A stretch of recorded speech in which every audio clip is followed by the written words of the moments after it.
Luckily, amidst all the agony, there were still opportunities for real romance.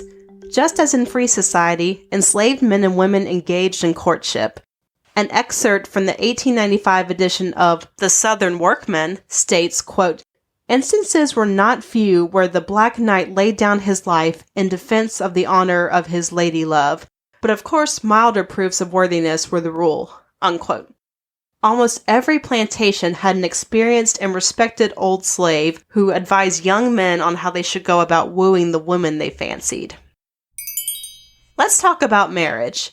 Although enslaved men and women did get married, slave marriages were actually illegal in the southern states.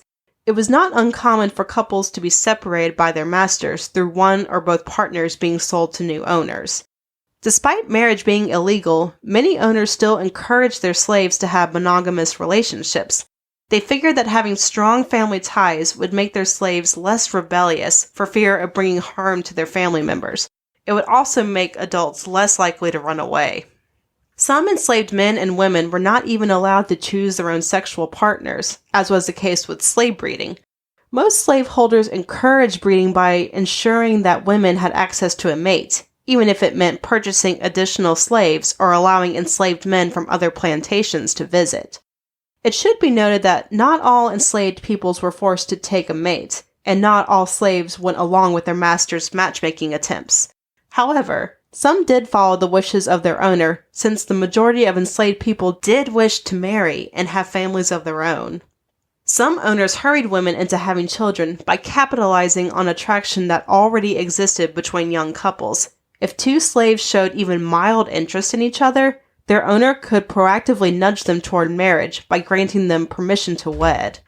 Considering that many of the enslaved youths were in the throes of their first loves and sexual attraction, these small nudges were often effective. Owners could also persuade courting couples to marry by offering incentives, such as separate housing, small pieces of land, and even some chickens or other small livestock. If two slaves who did not live on the same plantation wished to be married, they each had to go to their owners to obtain permission to marry. Although the couple would most likely remain living on the different plantations, long-distance marriages still required consent from their master. Most states had laws preventing slaves from traveling away from home without a pass or letter of authorization from their owners. At George Washington's Mount Vernon plantation, only 36 of the 96 married slaves working for him lived in the same household as their spouse and children.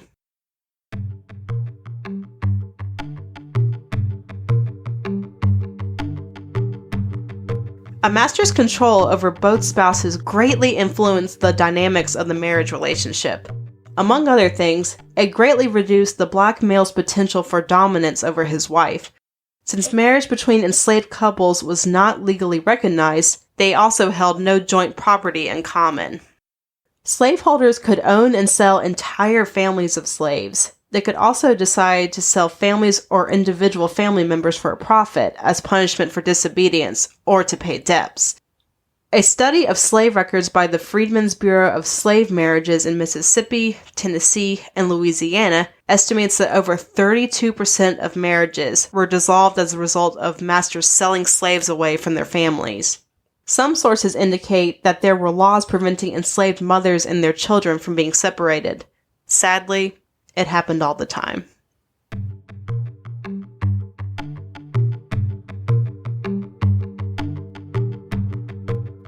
Even though enslaved families endured radically different circumstances than freed blacks and whites, they still maintained many traditional functions of the nuclear family.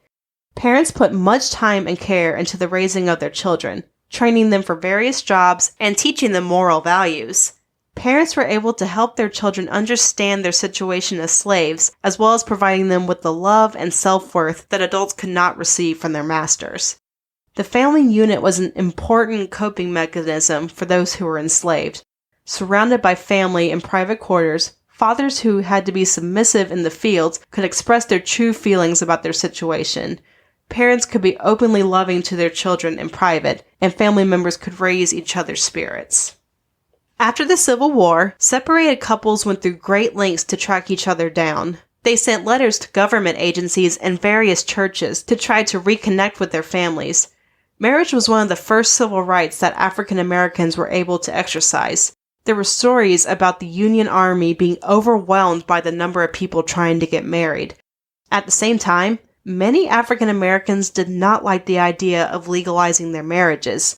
They weren't exactly sure what legalization would mean for them, and they were afraid of the government interfering in their relationships.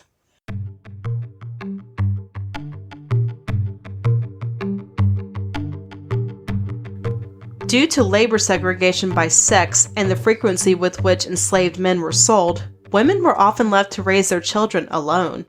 They would often rely on female friends and relations to help with their children. Elderly women were among the most revered slaves on southern plantations due to their experience and knowledge as caregivers. As a result of this forced single parenthood, enslaved mothers were autonomous in a way that white women of the time could not be. The so-called freedoms that black women had in raising their children sometimes provoked the resentment of their white mistresses. There was great pressure on couples to produce children. If a young woman was thought to be barren, she faced the possibility of being separated from her family, as well as additional labor. Furthermore, if a married couple lived together for a number of years without having a child, they could be forced to choose new partners. It should be noted that just because a woman was a so-called poor breeder does not necessarily mean that she was infertile. Owners were generally poor judges of whether women could bear children, sometimes deeming them bad breeders as a result of their appearance or demeanor. On the other hand, some masters would reward women for mothering children. These rewards could include extra clothing, exemption from harsh punishment, and, on rare occasions, freedom. Marie Jenkins Schwartz reports that, quote, "A breeder always fared better than the majority of female slaves," unquote. Much like their ancestors and counterparts back in Africa, enslaved women generally took motherhood seriously. Mothers put their responsibilities for their children ahead of their own safety and freedom, provided for children who were not their own, and were loving even to babies who were born from violence. For enslaved men, escaping to freedom was the most promising avenue for regaining their self-identity and sense of masculinity. For enslaved women, womanhood and personhood were more easily gained within the slave community. This is not to say that slave women were better off enslaved than they were free. This simply means that the social structure within their dire circumstances allowed for greater opportunities for social fulfillment.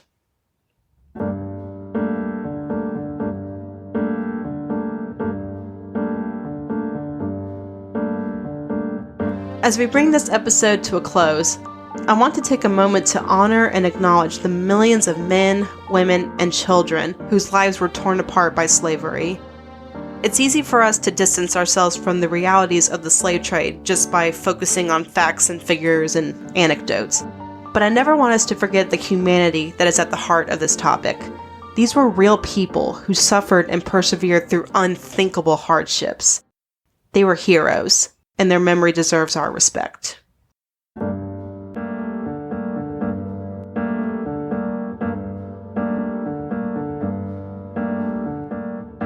Thank you all so much for listening.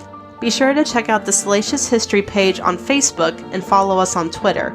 Our handle is @SalaciousHist, that's SALACIOUSHIST.